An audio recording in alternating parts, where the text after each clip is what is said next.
Kemudian, apa keunikan tartil dibandingkan dengan metode yang lainnya? Jadi kita bilang keunikan ya, bukan berarti lebih baik tidak, tapi ada perbedaannya. Karena emang kalau kemudian kita mengatakan lebih baik, saya pikir semua metode pasti ada nilai lebihnya, pasti. Nggak mungkin metode itu kurang semua, tidak, tapi pasti ada nilai plusnya, dan tapi juga ada nilai minusnya. Nah, kita akan membahas tentang apa saja keunikan di tartil tersebut. Kenapa? Karena memang tartil ini mungkin perlu diprologkan begitu ya, bahwa tartil itu karena ini adalah ibaratnya kayak kurikulum ditetapkan oleh pimpinan pusat, MPM Pendidikan dan Pengajar Pimpinan Pusat itu, sehingga harapannya adalah semua sekolah menggunakan metode ini. Adapun pelatihan adalah nanti terus sesuai dengan kebutuhannya. Artinya begini, ketika kita punya guru-guru yang memang sudah punya background metode yang lain begitu ya, kemudian secara umum sebenarnya bisa mengajarkan metode tartil ini dengan keunikan masing-masing. Tapi intinya adalah bahwa setiap metode punya keunikan sendiri, sehingga memang perbedaan dengan program baca Quran yang lain, mungkin gurunya tasih dulu baru mengajarkan. Kalau tartil ini karena ini program kebijakan pimpinan pusat, sehingga dipakai dulu, adon pelatihan kepada guru-gurunya akan berlangsung secara secara lebih bertahap nanti ya. Sudah pakai dulu kemudian baru dilatih begitu ya. Seperti kurikulum nasional ya, kan biasanya kan diterapkan dulu baru kemudian nanti ada pelatihan. Tapi kalau tadi juga sama.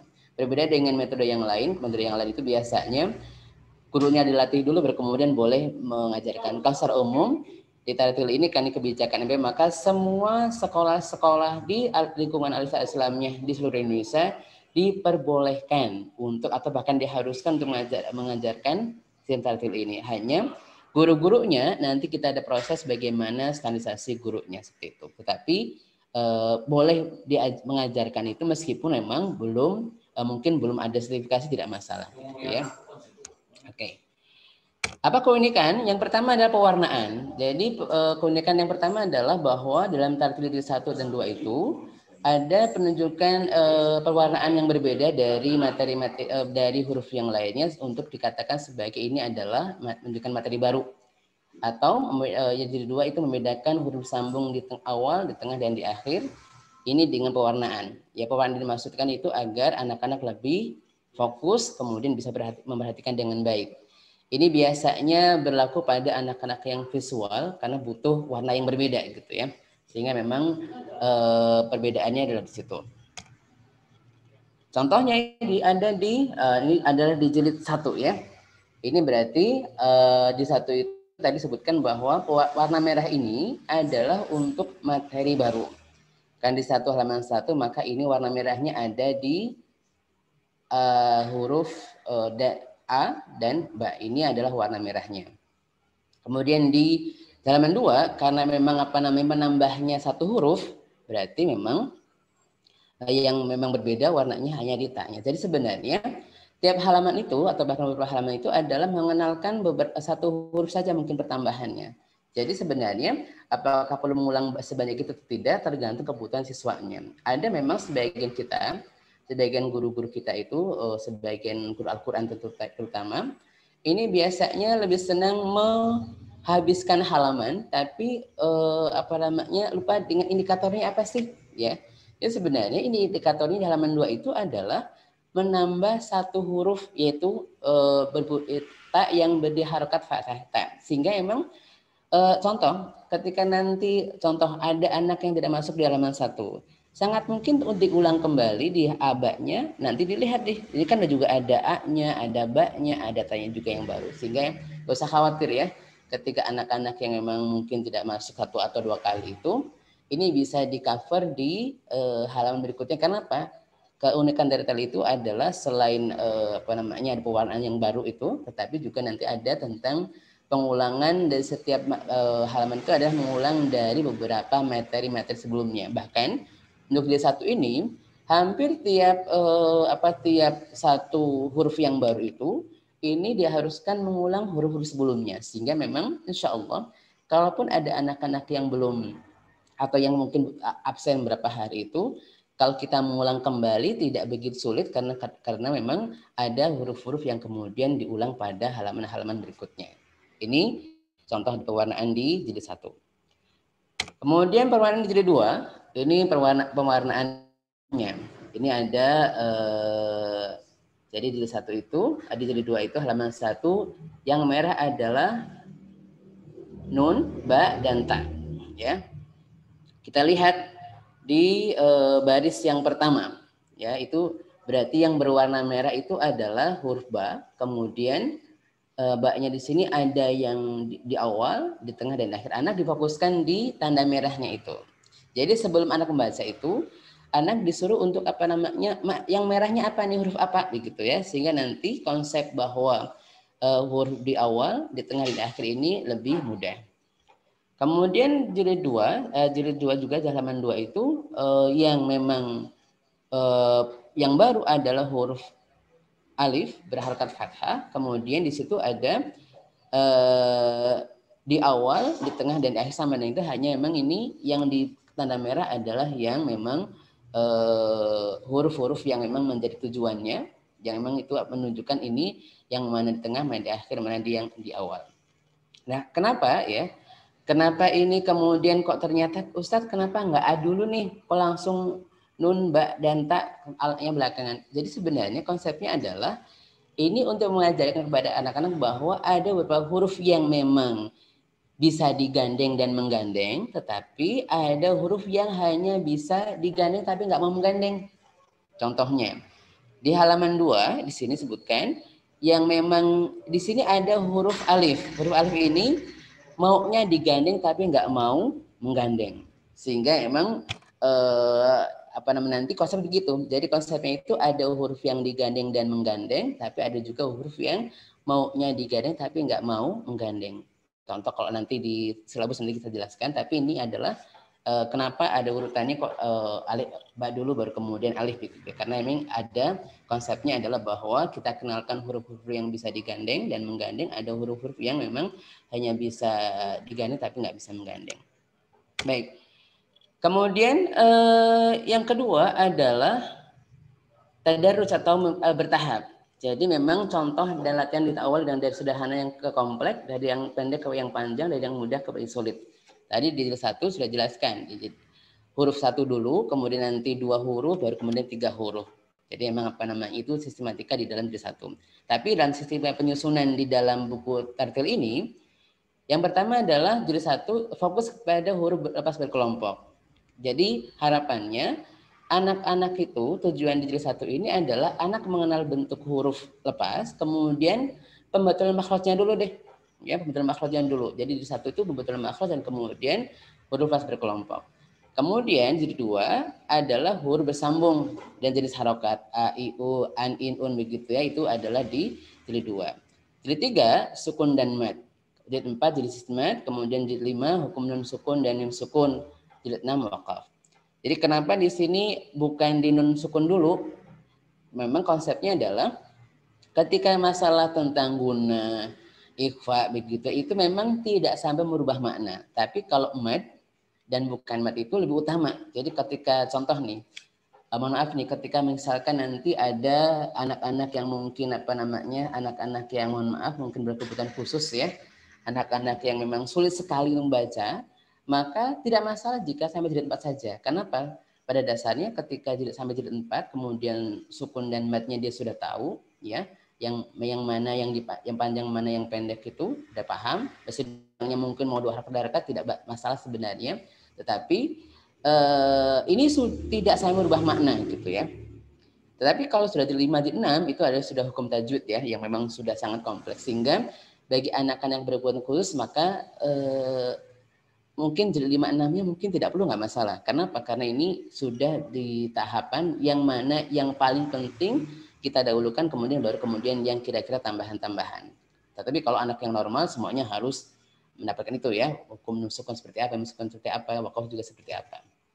Oke, ini di tadarusnya. Contoh dalam jilid 1 tadi sudah disebutkan, dimulai dari mengenal huruf lepas, berkelompok 2 huruf, kemudian berkelompok 3 huruf. Ini contoh di jilid 1. Kita bisa lihat ya, tadi sudah saya sampaikan. Ini contohnya berarti dari satu huruf dulu, kemudian baru 2 huruf, kemudian lanjut kepada 3 huruf. Jadi ini secara bertahap seperti itu. Jadi karena ini jilid 1 dan biasanya anak jilid 1 itu biasanya itu anak-anak SD, kalau SD ataupun TK, TKB, TKA begitu ya, kan tidak mungkin mereka membaca 3 huruf langsung, tapi maka dimulai dari 1 huruf kemudian 2 huruf ya. Oke. Selanjutnya perbandingan ya. Jadi di situ ciri khus dari tartil itu adalah membandingkan berbagai macam, ada perbandingan, yaitu membandingkan berbagai macam bentuk huruf yang sama, bentuknya berbeda tapi sama dalam bacaannya. Contoh di sini adalah tentang di 1 halaman 36 itu adalah tentang huruf mim. Mim di sini ada mim yang ekornya ke samping, ada ekornya ke bawah. Itu semua sama bunyinya. Jadi ini dikenalkan bentuknya. Jadi mim kadang berbentuk yang hurufnya adalah ekornya ke samping, ada ekornya ke bawah. Kemudian yang 40 di sini membedakan antara berbeda bentuknya tapi sama bacaannya, itu hamzah. Hamzah itu dengan dengan alif yang berharokat fathah, hamzah fathah, kemudian alif fathah itu hurufnya bacaannya sama. Jadi ini maksud dari perbandingan. Jadi kadang-kadang ada yang bentuknya berbeda tapi sama dalam bacaannya. Kemudian juga perbedaan di bentuknya sama bacaannya tadi ya sebelumnya. Contohnya ini mim sama ya. Kemudian ada juga di ya, ini tamal butoh. Jadi ini bentuknya berbeda tapi bacaannya sama ya. Seperti tamal butoh dan kemudian tak biasa. Oke. Jadi tadi kelebihannya itu, kemudian kelebihan yang lain itu adalah tentang pengulangan, bahwa setiap materi itu pasti diulang pada materi setelahnya, ya. Insya Allah seperti itu. Jadi memang untuk tartil ini punya kelebihan yang berbeda dengan metode-metode yang lain, yang memang itu seperti itu lebih kepada banyak pengulangannya. Bahkan tadi debat itu adalah mengulang semua materi yang ada. Bahkan ketika kita baca jilid 1 ya, maka biasanya itu sudah ada pengulangan di bagian tadribatnya. Dalam setiap pembelajaran tartil itu ada pengulangan. Contohnya di tartil 1 halaman 7 itu mengenalkan ja, ha. Tapi a, ba, ta, sa, ja, sa-nya itu juga diulang lagi. Bahkan di tadribat itu hampir semua konteks yang ada disampaikan. Sehingga insya Allah ini pengulangan-pengulangan ini harapannya bisa menambah dia si siswa ini adalah bisa untuk menguatkan kembali kompetensi yang dia dapatkan. Oke, contohnya juga di sini di jilid 3 itu tentang mengenalkan fathah diikuti alif, kasrah diikuti ya sukun, dhammah diikuti waw sukun, itu mad gitu ya. Kemudian di halaman 17-nya ini diulang lagi. Artinya sebenarnya tartil ini banyak sekali pengulangan-pengulangannya, sehingga harapannya dengan pengulangan yang banyak ini memang bisa menguatkan kemampuan mereka dalam membaca atau memahami konsep dari setiap kriteria atau indikator yang diajarkan. Hanya memang karena ini sebagian kita masih mengatakan bahwa yang penting halamannya berapa, tanpa mengetahui tentang indikatornya, sehingga kadang-kadang kesannya terlalu banyak. Padahal bisa jadi dengan indikator yang kita kita sebutkan nanti bisa jadi tidak perlu lama-lama nih, tidak perlu semua diulang begitu ya. Karena memang kalau menghabiskan seluruh konsep ya, bukan seluruh konsep, seluruh latihan yang ada, mungkin beberapa orang anak akan capek begitu ya. Oke. Kemudian variatif berbagai macam bentuk ada di situ. Seperti tadi, di situ contohnya di jilid 3 itu langsung dikenalkan ketika mad itu ada dikenalkan mad alif yang alif bertemu sebelumnya adalah fathah gitu ya. Itu bentuknya macam-macam. Ada yang alif maksur kalau kita tahu ya, kemudian ada waw yang kemudian tidak berharokat begitu, tetap dikatakan itu adalah seperti alif bacaannya. Jadi ini memang kita mengenalkan berbagai macam bentuk mad dari sejak awal gitu ya.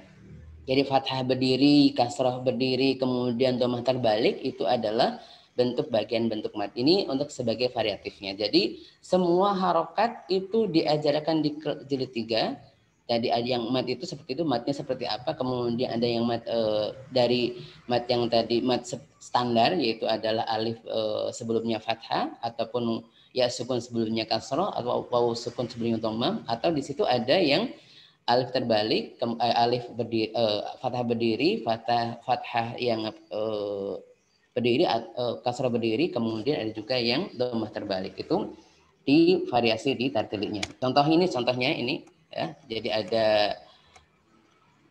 di halaman 3 halaman 24 itu adalah setiap fathah yang berdiri, kasroh berdiri, dan dhammah terbalik dibaca panjang 2 harokat. Ini menunjukkan variasi dari bentuk-bentuk mad dasar begitu ya. Kalau kita mungkin mengenalnya mad badal atau apa sih, tapi kalau di tartil ini pokoknya semua bentuk alif yang berdiri atau kasroh yang berdiri atau dhammah terbalik dibaca panjang 2 harokat, masuk dalam kategori mad gitu. Ini di dalam pembelajaran di tartil kita. Oke. Kemudian semaksimal mungkin mengandung arti dalam bahasa Arab, artinya bahwa ketika contoh-contoh di dalam tartil ini adalah contoh-contoh yang memang semaksimal mungkin memang yang mengandung arti dalam bahasa Arab. Seperti saya katakan tadi bahwa beberapa metode pendekatan pada kata-kata yang memang biasanya ada di kita. Contoh ya, mungkin ada beberapa metode tentang ketika menghafalkan ya, tentang huruf po dan ko gitu ya, itu dengan pokok. Tapi kalau kita mengatakan dengan pokok, kira-kira kayak tidak pas ya. Kenapa? Kita mengatakan toko bukan pokok, bukan. Tetapi sebaik itu oke, masing metode seperti, tapi di kita di tartil itu adalah diusahakan bahwa kita mengenalkan huruf hijaiyah sesuai dengan makhraj aslinya, dan tidak perlu didekatkan dengan bahasa kita Indonesia, karena memang ada beberapa makna yang kemudian atau beberapa hal secara makhraj yang mungkin kelihatannya agak asing kalau kemudian diterapkan dalam bahasa Indonesia gitu ya. Contoh sin gitu ya, jadi tidak kita bicara S ya, bukan S yang S bisa sekali tidak gitu ya, sehingga memang tidak yang seperti itu. Oke, baik. Kemudian yang ketujuh adalah penekanan terhadap huruf yang serupa.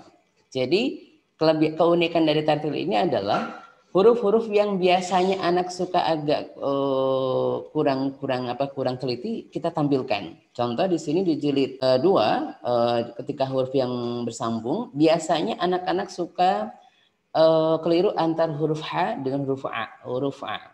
Maka di sini dijelaskan perbedaannya. Kemudian antara gha dan kha itu juga berbeda, sehingga memang ini kita tekankan. Kenapa? Beberapa anak-anak terutama ketika menggunakan mushaf yang memang mungkin mushaf tradisional, mushaf yang memang bukan cetakan yang terbaru, biasanya memang untuk kha dan gha-nya ketika di akhir memang suka gak keliru, atau kemudian ketika gha atau atau a di tengah itu juga memang ada suka agak campur nih, ada kurang jelas. Maka memang di sini perlu nanti disepakati bahwa Qur'annya pun adalah usahakan Qur'an yang memang secara umum bentuk hurufnya tidak terlalu jauh dari tartil itu.